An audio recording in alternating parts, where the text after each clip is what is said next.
All right, let's talk about that feeling.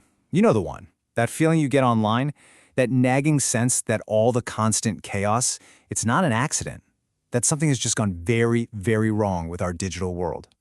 So let's start with a question, a pretty big one, actually. That overwhelming feeling of chaos you get every time you log on? What if it isn't chaos at all? What if it's all by design? See, that's what we're digging into today, because when you really start to look closer at the systems that shape our online lives, well, you start to see a pattern. You realize pretty quickly that the noise, it isn't just a byproduct, it's the whole point. It is the product. I mean, think about it. It's that constant outrage that just seems to erupt out of nowhere, right? The confusion, the noise, that feeling that the whole public conversation is just falling apart. And we're told over and over that this is just a sign of society breaking down. But what if that's completely the wrong way to look at it? Because here's the thing about systems. They don't just behave randomly. They behave exactly as they're built to. This isn't a breakdown, no. This is the system working perfectly. The chaos you feel, it's a feature, not a bug. Okay, so if it's a design, then what's the blueprint? What is this whole digital world we're living in actually engineered to do? Well, it really comes down to these core trade-offs, right at the heart of the machine. The entire digital infrastructure, it's built to reward reaction over understanding. It's designed to prioritize speed over depth, and it elevates raw, gut emotion over any kind of considered reflection. So why? Why do that? It's simple, really. A reaction is fast, it's easy to measure, and frankly, it's the cheapest, easiest thing the system can get from you. So what's the price we pay for living in a world designed like this? Because this system, it has a very real, very human cost. And I think the most important thing for you to hear is that this cost, it isn't your fault. And this is the crucial point right here.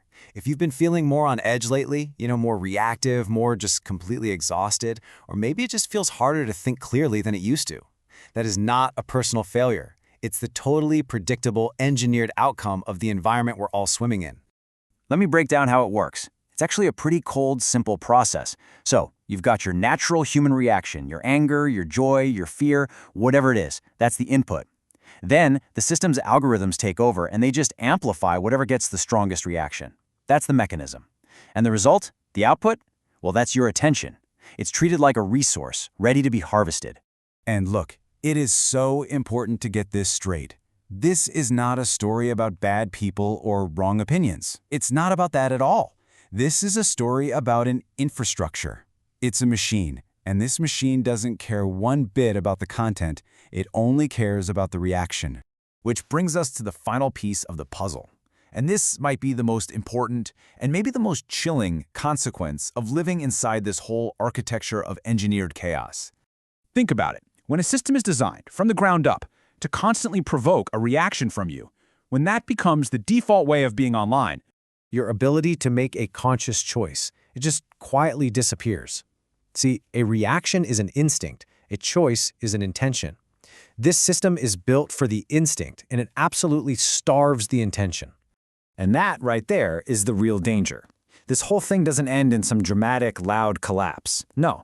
Systems that are designed to remove our choice, our agency, they don't break down with a bang. They just normalize. We get used to being exhausted. We get used to the constant state of reaction. In the absence of real choice, that just becomes our new normal. so what happens when this becomes the very water we all swim in? Well, tomorrow, in episode 2, we're going to explore exactly how this mechanism of reaction became the primary fuel of power,